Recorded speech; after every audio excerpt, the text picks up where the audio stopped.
Shalom, selamat pagi. Wah, senang sekali kembali kita bertemu di acara Kurenungkan Firman-Mu. Biar firman Tuhan menjadi pelita buat kaki kita sehingga kita tetap berjalan di dalam kehendak Tuhan. Amin. Untuk itu mari kita berdoa terlebih dahulu. Tuhan Yesus, Kau yang menerangi hati kami dengan hikmat supaya kami bisa mengerti apa yang menjadi kehendak-Mu. Sehingga kehidupan kami boleh mengalami tuntunan-Mu. Apa yang baik, apa yang berkenan, apa yang mulia, apa yang menyenangkan hati-Mu. Itu yang terus kami lakukan. Kami serahkan semua kehidupan kami dalam tangan-Mu. Dalam nama Tuhan Yesus kami berdoa. Amin. Amin. Nah saudara, mari kita akan baca Alkitab kita di Yohanes pasal 15 ayat yang kedua. Dikatakan begini. Setiap ranting padaku yang tidak berbuah dipotongnya. Dan setiap ranting yang berbuah dibersihkannya. Supaya ia lebih banyak berbuah. Dalam penjelasan yang lalu saya menjelaskan bahwa Tuhan itu tertarik dalam hidup kita itu karena buah. Kekristenan yang berbuah itu yang menarik. Bukan karena pelayanan kita hebat.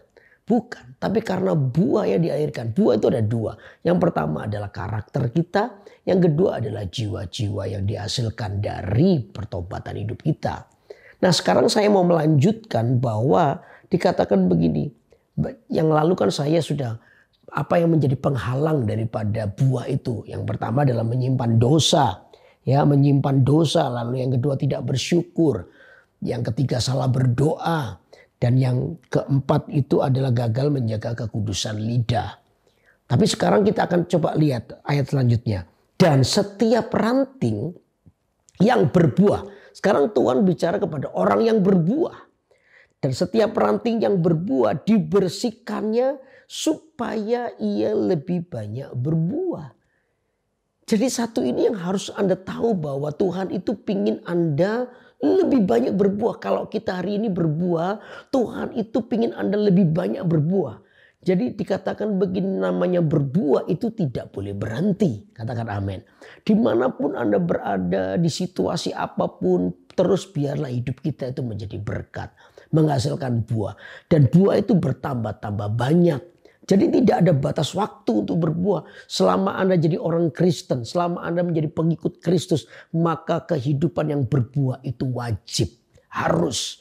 Makanya Alkitab berkata begini, dan kamu... Dan setiap orang ranting yang berbuah dibersihkannya supaya ia lebih banyak berbuah. Lewat apa sekarang? Kalau kamu sudah berbuah maka kamu akan dibersihkannya. Lewat apa? Satu, yang pertama adalah lewat proses kehidupan.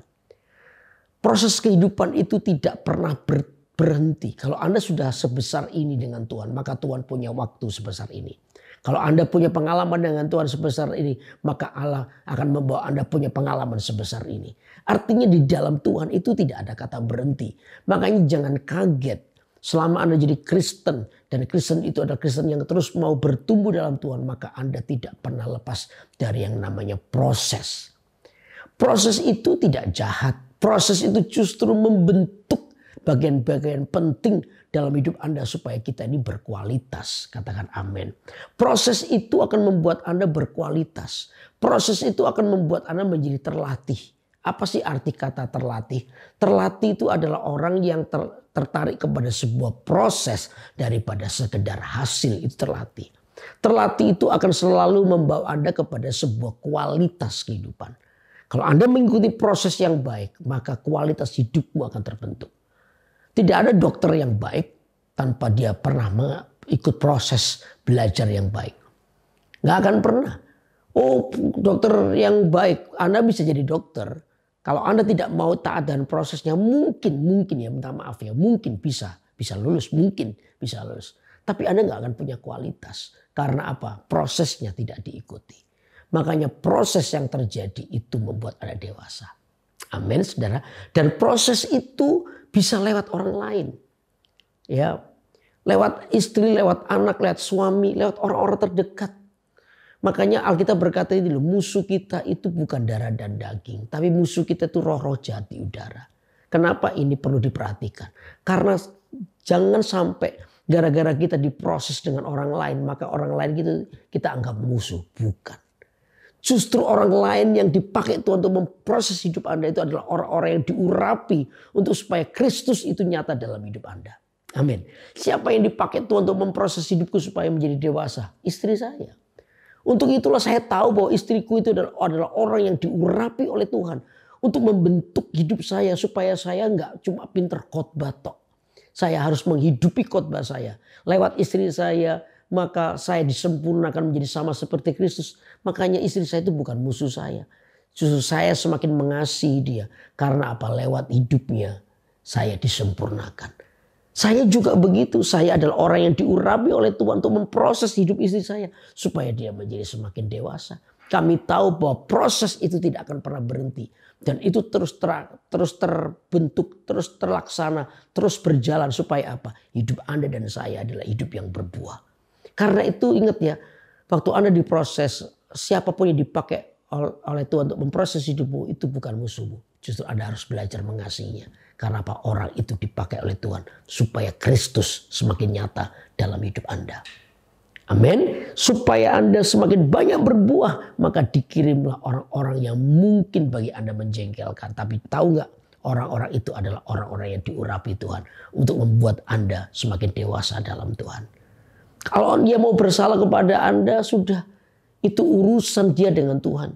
Tapi urusan Anda dengan proses itu adalah pembentukan karaktermu. Serahkan hidupmu kepada Tuhan. Saya percaya Tuhan akan membuatmu naik dan tidak akan pernah turun. Amin. Halo, amin. Nah, itu yang pertama. Lalu yang kedua apa, saudara? Caranya supaya Anda semakin berbuah, terlibatlah dalam pelayanan. Pelayanan itu membuatmu menjadi dewasa. Pelayanan itu butuh persiapan. Pelayanan itu membuat Anda mengerti. Anda belajar tentang hidup bukan untuk dirimu sendiri, tapi untuk orang lain. Hati pelayan itu melayani. Pelayan itu melayani. Makanya saya sering bilang dengan teman-teman. Untuk menjadi seorang pemimpin atau pelayan itu bukan sekedar jabatan. Tapi pemimpin itu fungsi. Ya, kita melayani bukan untuk mendapatkan otoritas atau kuasa. Bukan. Tapi kita mendapatkan otoritas itu untuk dipakai untuk melayani. Jangan dibalik. Makanya itu disinilah maka kita akan berbuah. Karena apa? Waktu kita melayani orang lain, kita pun dibentuk oleh Tuhan. Waktu kita melayani orang lain, kita pun diajari oleh Tuhan. Dengan demikian hidupmu akan terus berbuah.